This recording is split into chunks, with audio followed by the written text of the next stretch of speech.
Mr. Frank. Good morning. I hope you're good, sir. Very well. I want to thank you for having me once again, and I want to thank you on behalf of my viewers as well for whatever insights you're about to drop.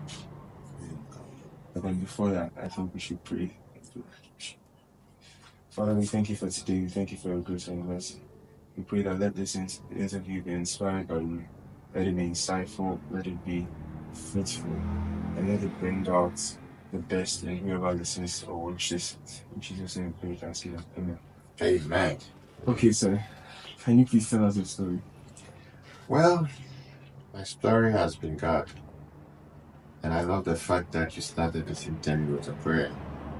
It tells me that some of your colleagues and yourself and the youth today believe in God. I started my business about 11 years ago. But before then, I was working with my dad. So I worked with my dad for 15 years rather before I left to start my own business. So, I've been in this traveling business for about 26 years, should I say, experience working for my dad, working for myself. My story hasn't been any other extraordinary. It's been work, but it's been good. God has been good to me and my family. God has been successful to this business for us. And we thank God. So, can I say you started from the ground, like from scratch? Yes, I would say that when I left my dad's company, I had to start all over again. And it wasn't easy, it's been challenging. But I believed that God will see me through.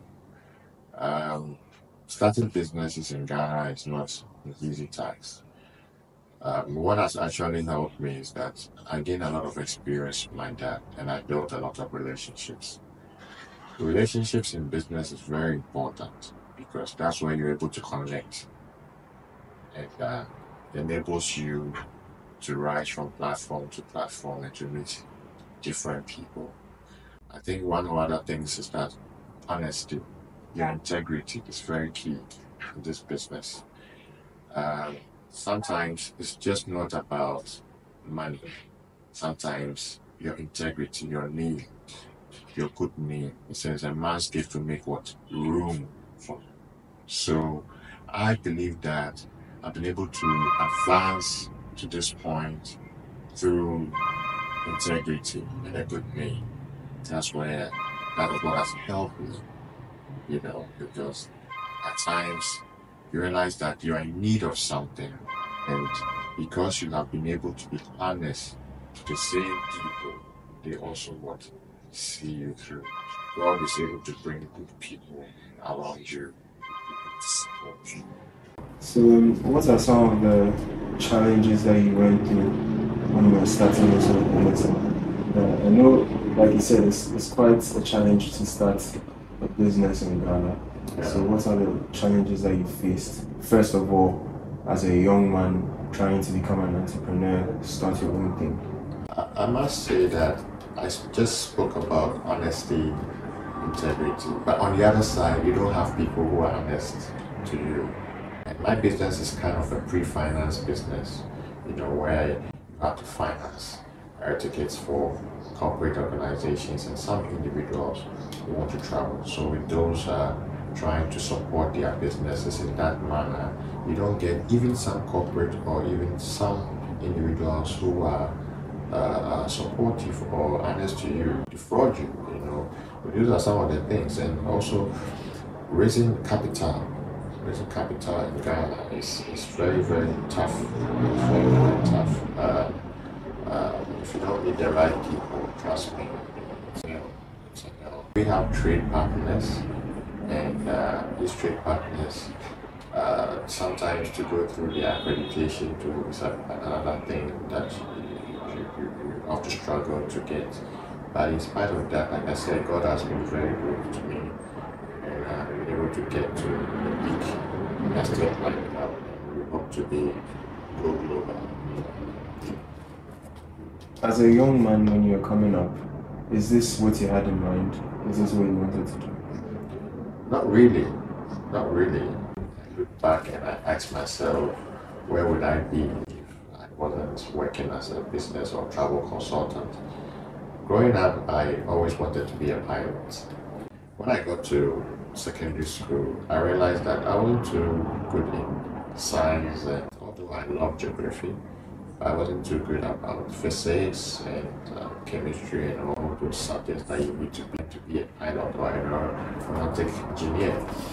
So after completion of secondary school, I got depressed about it.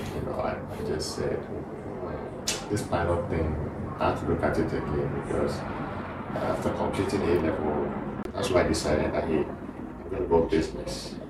So I chose business.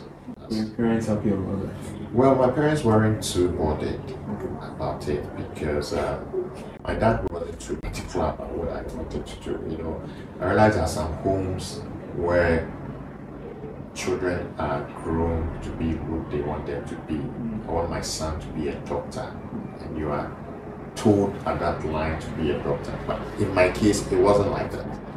My dad allowed us all to choose what we want to do, and look at how we come up. He was a travel consultant and profession himself, so I saw him do this job, and this is what happened. After school, I was just home doing nothing, but I needed to do something for myself because all my colleagues that we competed with, some are traveled, some are already in trade with their parents.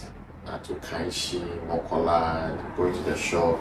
So at a point, there was nobody to play with. Everybody was just doing something and we were just home. One day, I just woke up, and this is my story. I woke up in the morning and before my dad came out of the room, I was sitting in the car. I said, today, I'm going to work with you. He was like, my friend and I said, I'm going to work with you. So I jumped into the car. He didn't like it, but we got to the office. Now, this is it. I got to the office and made myself useful. And I started from scratch. I cleaned, I washed, almost every department of that company I had done. I drove in as a driver. Yeah, I drove in. Yeah, I was driving. Nobody taught me how to drive. For me, nobody taught me how to drive. Driving is an art. So I just saw people drive and I just learned it. So I started driving and I learned how to drive at night. That's why I could only steal the car.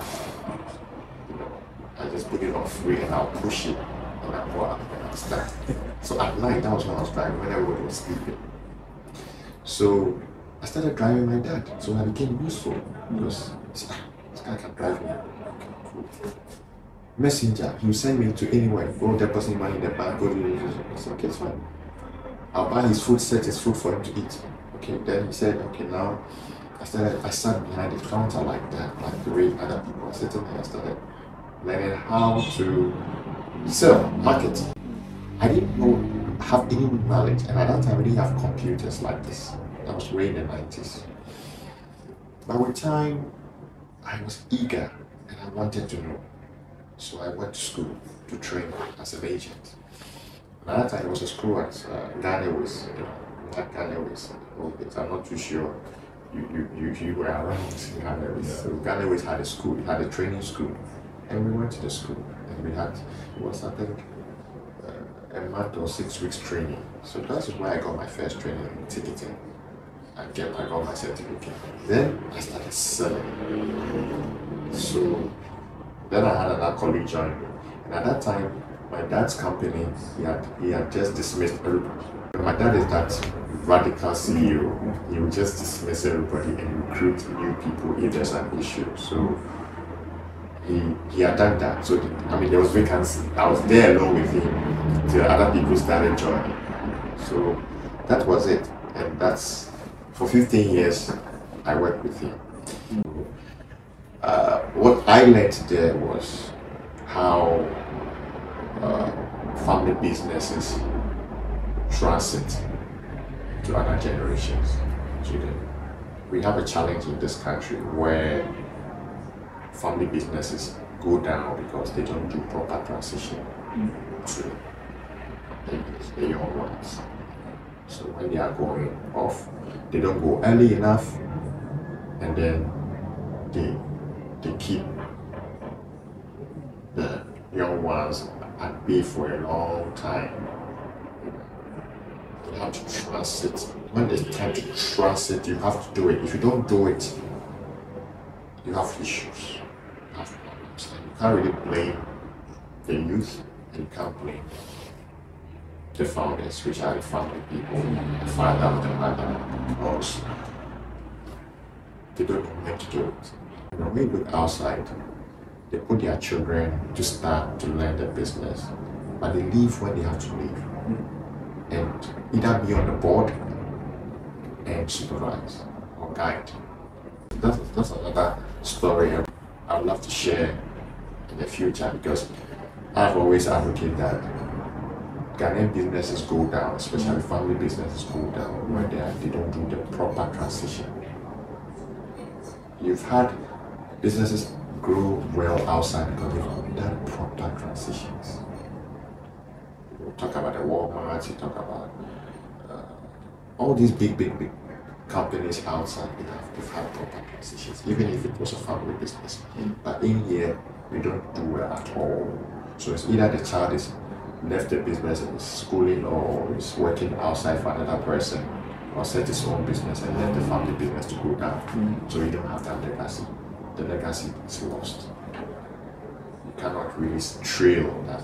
Oh, this man opened the business, his son took over, the grandson took over, the kids have done so well, and the business has been sustainable and all that. You don't have it. It's rare in Ghana. It's rare.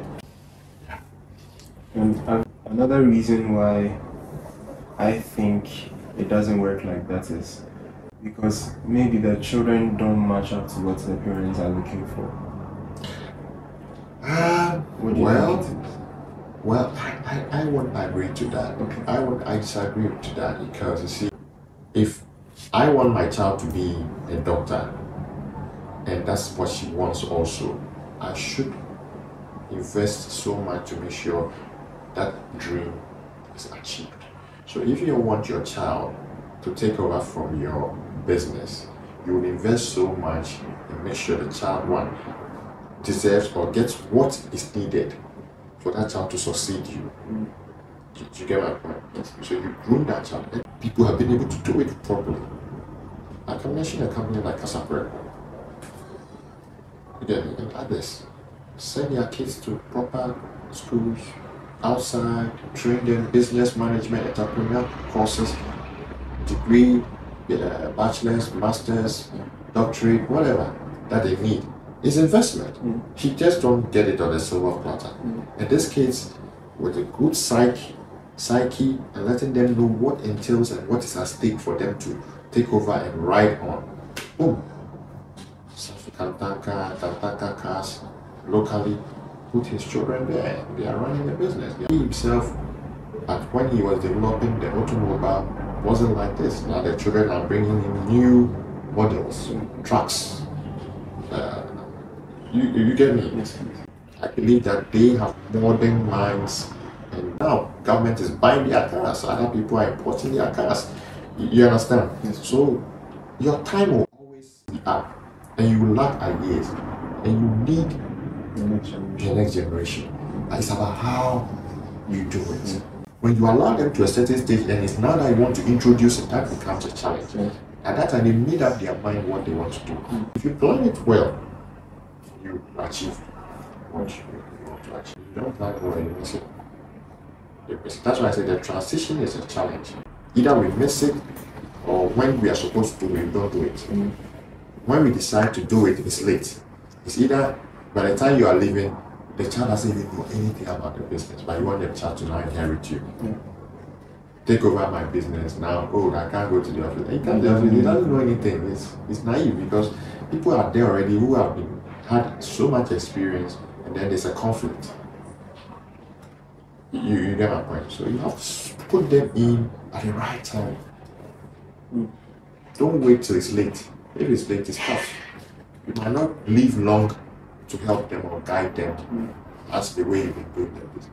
But that's so you have to introduce them to clients, everything that is around you, and they will love it. And you have to create the atmosphere for them to love the business. They should have that interest and passion for the business. How do you understand? That's how I see it. So I started a business with more than 10,000 US dollars in Ghana. My name is Kwabena Esiama. Sikana she, Sikana she, Sikano ashe. Mr. Frank, what is your skill for sales, marketing, and negotiation? Okay, thank you. So for me, the nature of my business is more often through referrals and also through applications, as in we trying to locate a company that needs our services, and then we go in there to market or talk about ourselves, and if they are in need of our services, which is ticketing reservation, hotel accommodation, and all that, they will then ask us to do a presentation, and then they sign us on. But I think when it comes to skill, like I said, we're not doing anything extraordinary that I feel that others are not doing, because I feel it's a normal structure that everyone is using. I always say it's been just with the favor of God, and God has seen us through these things that we do. Normally, it's just about taking it easy with them and trying to accommodate all their challenges and solving them, because we are here to solve problems. And that's all. We are here to just deal with their issues and help them to also grow their businesses. We are more to support their businesses. We give our best shot. We give our best shot. We work so hard. We make sure we give them excellence. So I must say that those are the things that are factors that guide us, the factors that help us to excel. We have an amazing place. Like, honestly, it's beautiful. I like the fact that we're in Ghana. It actually looks like you put in a lot of work to make it relatable to international people, as well as people from home.